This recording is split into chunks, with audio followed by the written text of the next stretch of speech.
Shalom, selamat pagi Bapak Ibu Saudara yang dikasihi Tuhan. Kita bertemu kembali dalam acara Renungan Pagi Spiritual Life. Bapak Ibu Saudara yang dikasihi Tuhan, pagi hari ini kita akan melanjutkan pembacaan Alkitab kita yang sekarang terambil dari Kejadian 8 ayat 20 sampai 22. Judul dari bagian perikop itu ini masih merupakan bagian dari perikop air bah surut. Dan saya akan membacakan bagian firman Tuhan ini bagi Bapak Ibu Saudara sekalian. Kejadian 8 ayat 20 sampai 22. Nuh kemudian mendirikan mezbah bagi Tuhan. Ia mengambil beberapa ekor binatang dari segala hewan yang tahir, juga dari segala burung yang tahir, lalu mempersembahkan kurban bakaran di atas mezbah itu. Ketika Tuhan mencium aroma yang menyenangkan itu, berkatalah Tuhan dalam hatinya, "Aku tidak akan mengutuk bumi ini lagi karena manusia, sekalipun kecenderungan hatinya jahat sejak kecil. Dan takkan membinasakan lagi segala yang hidup seperti yang telah kulakukan. Selama bumi masih ada, tidak akan berhenti musim menabur dan menuai, musim dingin dan panas, musim kemarau dan hujan, siang dan malam." Bapak Ibu Saudara yang dikasihi Tuhan, di dalam ayat-ayat yang baru saja kita baca ini, di sini menjelaskan tentang kondisi setelah air bah.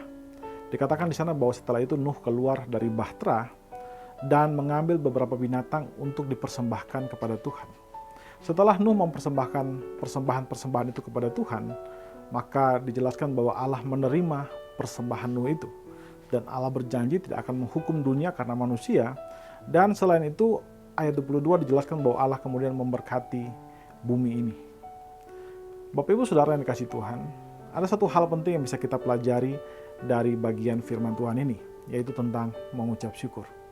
Kita melihat bahwa saat Nuh keluar dari Bahtera, dia sedang menghadapi dunia yang sudah dalam keadaan hancur. Tidak ada orang di sana yang bisa dimintai tolong. Nah, ini seperti mungkin kita membayangkan bagaimana keluarga kita terjebak di tengah hutan ya. Kalau kita berkendara kemudian kita harus melewati hutan yang sangat luas dan kendaraan kita tiba-tiba mogok di situ dan tidak ada orang yang bisa menolong kita. Nah, Nuh mengalami hal yang sama. Hanya memang jauh lebih parah. Seluruh dunia tidak ada di situ. Dan Nuh harus membangun peradaban dari nol.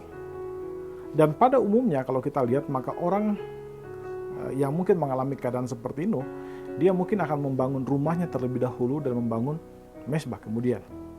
Tapi Nuh berbeda.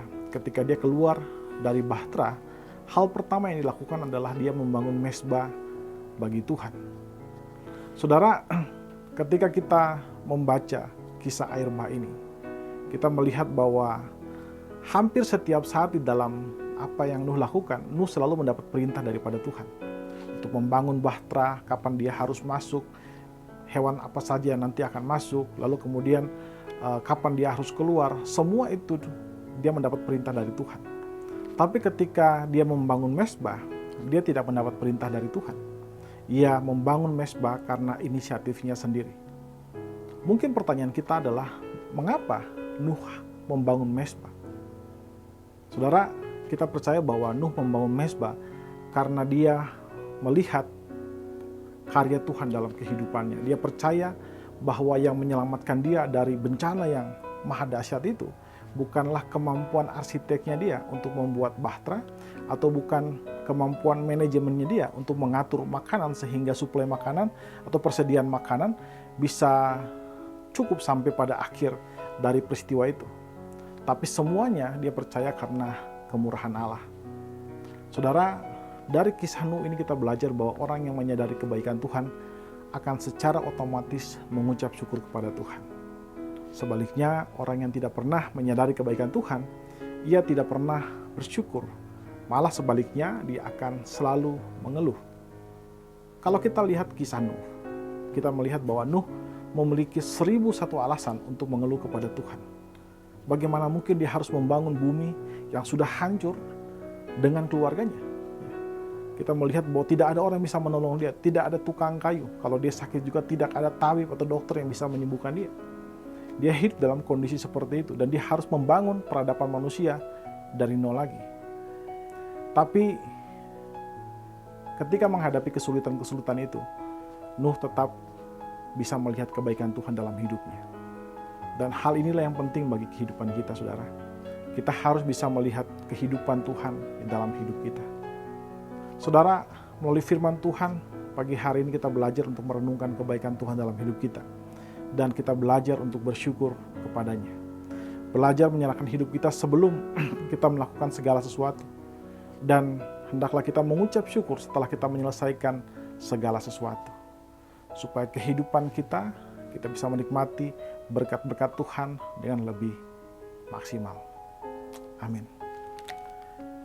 Bapak Ibu, saya mengajak kita untuk mengambil waktu sejenak untuk merenungkan firman Tuhan yang baru saja kita dengarkan ini. Saudara, apakah saudara sudah dapat melihat kebaikan Tuhan dalam hidup saudara? Dalam keluarga, dalam kesehatan, dalam pekerjaan saudara? Mari kita mengambil waktu sejenak untuk mengucap syukur atas kebaikan Tuhan terhadap hidup kita. Berdoalah meminta anugerah Tuhan melalui Roh Kudus untuk memberikan kepada saudara kemampuan untuk dapat melihat kebaikan Tuhan dalam hidup saudara dan kemampuan untuk mengucap syukur karena kebaikan-kebaikan Tuhan itu di dalam hidup saudara.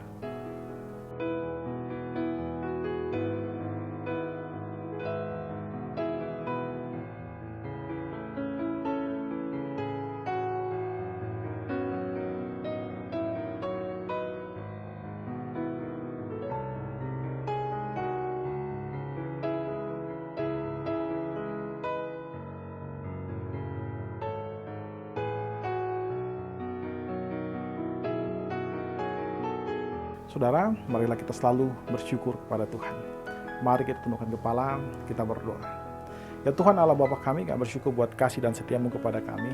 Terima kasih jika Engkau sudah memberikan kepada kami kesempatan untuk bisa merenungkan firman-Mu Tuhan. Kami percaya itu hanya karena kemurahan-Mu bagi kami Tuhan. Dan terima kasih buat firman-Mu yang sudah mengajarkan kami untuk selalu mengucap syukur kepada semua karya dan kebaikan-Mu dalam hidup kami. Mengucap syukur akan membentuk hati kami untuk menjadi orang yang mampu melihat kebaikan-kebaikan-Mu dalam kehidupan kami Tuhan. Ajar kami untuk menjadi orang yang rendah hati, untuk bisa melihat kebaikan-kebaikan-Mu dalam hidup kami Tuhan. Sehingga kehidupan kami dipenuhi dengan rasa syukur, bukan sebaliknya dipenuhi dengan keluhan. Bapa, kami juga menyerahkan hari ini ke dalam tangan-Mu Tuhan. Apapun yang kami kerjakan hari ini, biarlah kami kerjakan hanya untuk kemuliaan nama-Mu saja. Terima kasih, di dalam nama Tuhan Yesus kami berdoa. Haleluya. Amin. Amin. Bapak Ibu Saudara yang dikasihi Tuhan, demikian renungan kita pada pagi hari ini. Selamat menjalani hari ini dan Tuhan Yesus memberkati Bapak Ibu Saudara sekalian.